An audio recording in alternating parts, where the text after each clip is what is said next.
ಆತ್ಮೀಯ ಪ್ರೇಕ್ಷಕರೇ, ನಾವು ಇವತ್ತು ಮೀಂಜ ಗ್ರಾಮ ಪಂಚಾಯತ್ನ ಕೊಡ್ಡೆ ಅಂಗನವಾಡಿಯಲ್ಲಿದ್ದೇವೆ. ಈ ಒಂದು 2023-24 ಪ್ರವೇಶಾತಿಯ ಬಗ್ಗೆ ಯಾವ ರೀತಿಯಾಗಿ ಅಂಗನವಾಡಿಯ ಕಾರ್ಯಕರ್ತರು ಅವರ ಮುಂದಿನ ಮಕ್ಕಳಿಗೆ ಯಾವ ರೀತಿಯ ತರಬೇತಿ ನೀಡ್ತಾರೆ, ಅದೇ ರೀತಿ ಪ್ರವೇಶಾತಿಯ ಕಾರ್ಯಕ್ರಮಕ್ಕೆ ಯಾವ ರೀತಿಯ ತರಬೇತಿಗಳೆಲ್ಲ ಈ ಅಂಗನವಾಡಿಯಲ್ಲಿ ನಡೀಲಿಕ್ಕಿದೆ ಅನ್ನುವಂತಹ ಮಾಹಿತಿಗಾಗಿ ಇವತ್ತು ಈ ಅಂಗನವಾಡಿಗೆ ಬಂದಿದ್ದೇವೆ. ಇಲ್ಲಿ 2019-20 ರಾಜ್ಯ ಉತ್ತಮ ಅಂಗನವಾಡಿ ಕಾರ್ಯಕರ್ತೆ ಎನ್ನುವಂತಹ ಪ್ರಶಸ್ತಿಯನ್ನು ತನ್ನದಾಗಿಸಿಕೊಂಡಂತಹ ಶ್ರೀಮತಿ ದಿವ್ಯಲತಾ ಅವರು ನಮ್ಮ ಜೊತೆ ಇದ್ದಾರೆ. ಇವರು ಇಂದು ಅಂಗನವಾಡಿಯ ಕಾರ್ಯಕರ್ತೆಯಾಗಿದ್ದು ಇನ್ನಷ್ಟು ಮಾಹಿತಿಗಳನ್ನು ಅವರ ಬಳಿಯಿಂದ ಪಡ್ಕೊಳ್ಳೋಣ. 2023-24 ಪ್ರವೇಶಾತಿಯು ಅದರ ಎಷ್ಟೆಲ್ಲ ಕಾರ್ಯಕ್ರಮಗಳನ್ನು ಅವರು ಹಮ್ಮಿಕೊಂಡಿದ್ದಾರೆ, ಅದೇ ರೀತಿಯಾಗಿ ಇನ್ನಷ್ಟು ಹೆಚ್ಚಿನ ಮಾಹಿತಿಗಳನ್ನು ಅವರಲ್ಲಿ ಪಡ್ಕೊಳ್ಳೋಣ. ಮೇಡಮ್ ನಮಸ್ತೆ. ಈ ಒಂದು 2023-24 ಪ್ರವೇಶಾತಿ ಇನ್ನೇನು ಮೇ 30ಕ್ಕೆ ಪ್ರಾರಂಭ ಆಗ್ತಿದೆ. ಈ ಸಂದರ್ಭದಲ್ಲಿ ನೀವು ಯಾವ ರೀತಿಯಾಗಿ ತಯಾರಿಯನ್ನು ಹೊಸ ಮಕ್ಕಳನ್ನು ಸ್ವಾಗತಿಸುವ ಸಲುವಾಗಿ ಯಾವ ರೀತಿಯ ತಯಾರಿಯನ್ನು ಮಾಡ್ಕೊಂಡಿದ್ದೀರಿ? ನಾವು ಈಗ ತಯಾರಿ ಅಂತ ಹೇಳಿದರೆ ನಮಗೆ 15ನೇ ತಾರೀಕಿಂದಲೇ ಸ್ಟಾರ್ಟ್ ಆಗಿದೆ ನಮ್ಮದು ತಯಾರಿಗಳು. ಅಡೋಲಿಸೆಂಟ್ ಮಕ್ಕಳಿಂದ ವಿವಿಧ ಕ್ರಾಫ್ಟ್ ವರ್ಕ್ಗಳನ್ನು ಹಾಗೂ ಡೆಕೋರೇಷನ್ಗಳನ್ನು ಇಲ್ಲಿ ಮಾಡುವಂಥ ತಯಾರಿಗಳನ್ನು ನಡೆಸ್ತಾ ಇದ್ದೇವೆ. ಮತ್ತು ಮನೆ ಮನೆಗೆ ತೆರಳಿಕೊಂಡು 3 ವರ್ಷದಿಂದ 6 ವರ್ಷದ ಲಿಸ್ಟ್ಗಳನ್ನು ತಯಾರಿಸಿ ಅವರ ಮನೆಗೆ ಹೊಸದಾಗಿ ಸೇರುವಂಥವರ ಮನೆಗೆ ಹೋಗಿ ಅವರಿಗೆ ಆಕರ್ಷಣೀಯವಾದಂತಹ ಗಿಫ್ಟುಗಳನ್ನು ಕೊಟ್ಟು ಅವರನ್ನು 30ನೇ ತಾರೀಕಿಗೆ ಇಲ್ಲಿಗೆ ಸ್ವಾಗತಿಸುವಂತಹ ಪ್ರಯತ್ನಗಳನ್ನು ಮಾಡ್ತಾ ಇದ್ದೇವೆ. ಅದೇ ರೀತಿಯಾಗಿ ಕೇರಳ ಸರ್ಕಾರದಿಂದ ಯಾವ ರೀತಿಯಾದಂತಹ ಒಂದು ಸೂಚನೆಗಳು ನಿಮಗೆ ಬಂದಿದೆ? ನಮಗೆ ಅಂಗನವಾಡಿಯಲ್ಲಿ ಕೆಲವೊಂದು ಸೂಚನೆಗಳು ಬಂದಿರುತ್ತದೆ, ಇಂಥದ್ದೇ ಕಾರ್ಯಕ್ರಮಗಳನ್ನು ಮಾಡಬೇಕು ಅಂತೇಳಿ. ಅದೇ ರೀತಿ ಅಂಗನವಾಡಿಯಲ್ಲಿ ಕೊಡುವಂತಹ ಊಟದ ವ್ಯವಸ್ಥೆ, ಅದಕ್ಕೆ ಪಚ್ಚೆಸರು ಮತ್ತು ಅಕ್ಕಿ ಹಾಕಿಕೊಂಡು ಬೇಯಿಸುವಂಥದ್ದು, ಅದಕ್ಕೆ ತರಕಾರಿಗಳನ್ನು ಪದಾರ್ಥಗಳನ್ನಾಗಿ ಮಾಡಿಕೊಡುವಂಥದ್ದು, ಮತ್ತು 11 ಗಂಟೆಗೆ ಮೊಟ್ಟೆ, ಒಂದು ದಿವಸ ಮೊಟ್ಟೆ, ಒಂದು ದಿವಸ ಹಾಲು, ಒಂದು ದಿವಸ ಬಾಳೆಹಣ್ಣಂತೂ ಕೊಡುವಂಥದ್ದು, ಮತ್ತು ಸಂಜೆಯದ್ದು 3 ಗಂಟೆಗೆ ಸಜ್ಜಿಗೆ ಮತ್ತು ಪಾಯಸ.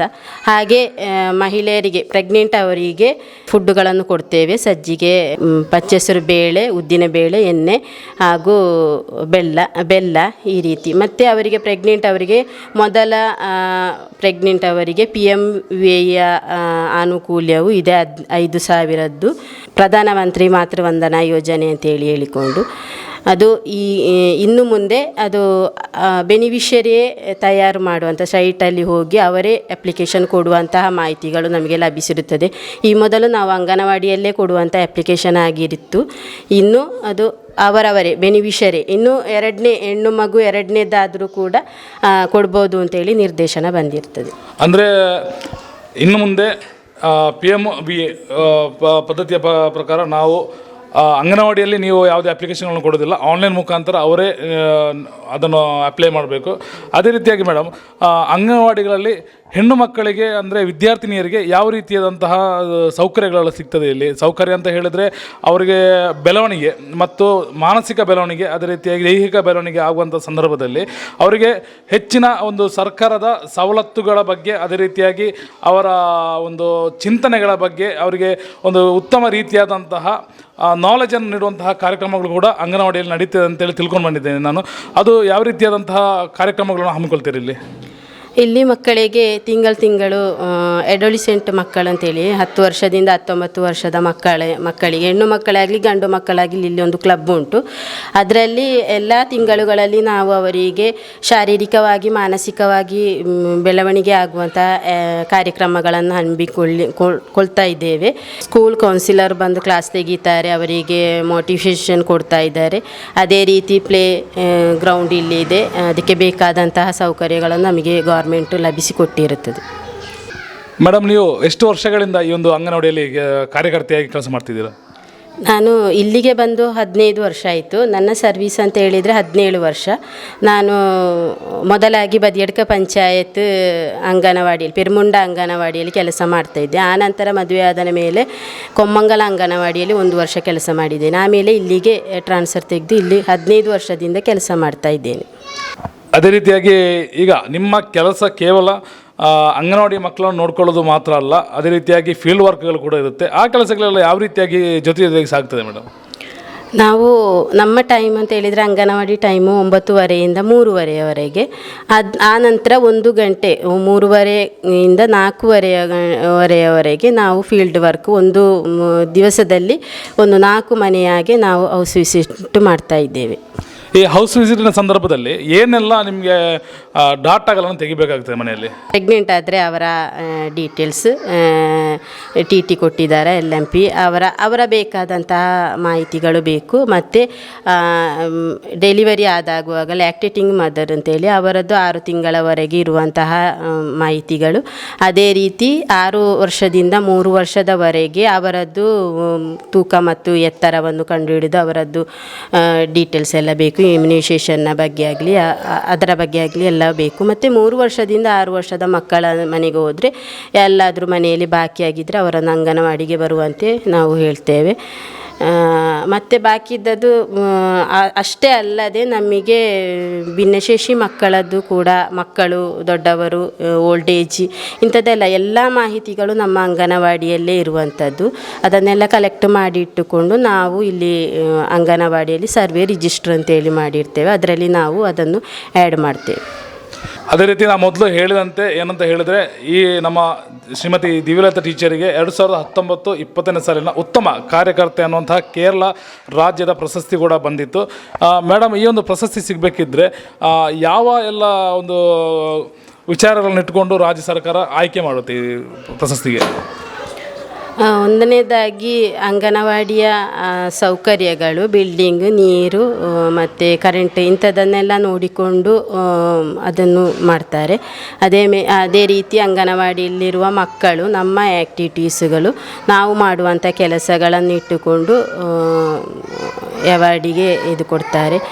ಮತ್ತು ಎಲ್ಲ ರೀತಿಯಲ್ಲೂ ಒಳ್ಳೆಯ ಉತ್ತಮವಾಗಿರಬೇಕು ಅಂತೇಳಿ ಹೇಳುವಂಥ ಅದು ನನಗೆ ಬಂದಿರ್ತದೆ ಎಲ್ಲ ಸಹಾಯ ಸಹಕಾರದಿಂದ. ಇಲ್ಲಿ ಅದೇ ರೀತಿ ನಮಗೆ ಒಂದು ಮೈನ್ ಫಾಲ್ಟ್ ಅಂತೇಳಿ ಇದ್ದದ್ದು, ಇಲ್ಲಿ ಪೈಂಟಿಂಗ್ ಮಾಡಿರಲಿಲ್ಲ ಆ ಸಮಯದಲ್ಲಿ.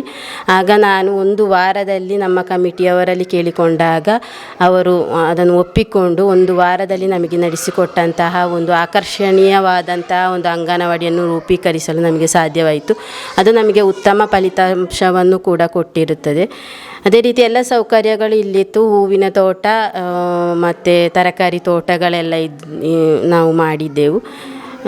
ಅದಕ್ಕೆಲ್ಲ ಬಂದಿರ್ತದೆ.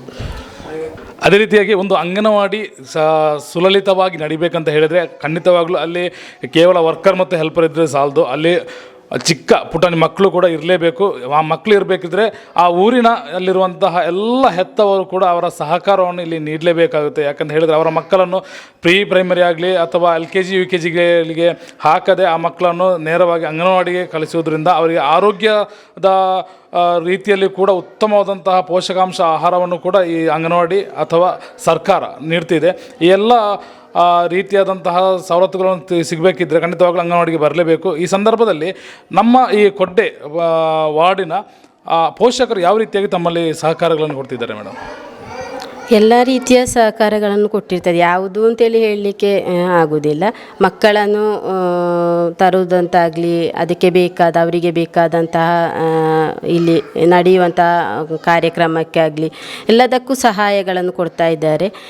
ಎಲ್ಲ ಮಕ್ಕಳು ಕೂಡ ನಾವು 2019-20 ಕೊರೋನಾ ಟೈಮಲ್ಲಿ, ಇಸವಿಯಲ್ಲ, ಕೊರೋನಾ ಟೈಮಲ್ಲಿ ನಡೆಯುವಂಥ ಕಾರ್ಯಕ್ರಮದಲ್ಲಿ ನಾವೀಗ ಆನ್ಲೈನಲ್ಲಿ ಕ್ಲಾಸ್ ತೆಗಿತಾ ಇದೆ. ಎಲ್ಲ ಮಕ್ಕಳು ಕೂಡ ಆನ್ಲೈನ್ ಕ್ಲಾಸಲ್ಲಿ ಭಾಗವಹಿಸ್ತಾ ಇದ್ದರು.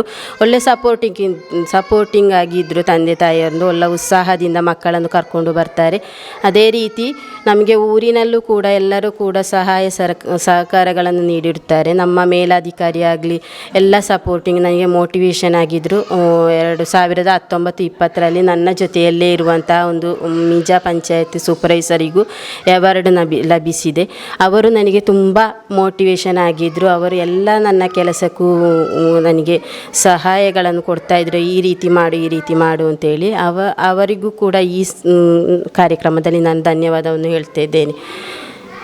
ಅದೇ ರೀತಿಯಾಗಿ 30ನೇ ತಾರೀಕಿನ ಪ್ರವೇಶೋತ್ಸವ ಈ ಒಂದು ಸಂದರ್ಭದಲ್ಲಿ ನಮ್ಮ ಧ್ವನಿ ಮೀಡಿಯಾದ ಮುಖಾಂತರ ಏನು ಹೇಳಲಿಕ್ಕೆ ಇಚ್ಛೆ ಪಡ್ತೀರಾ ಮೇಡಮ್?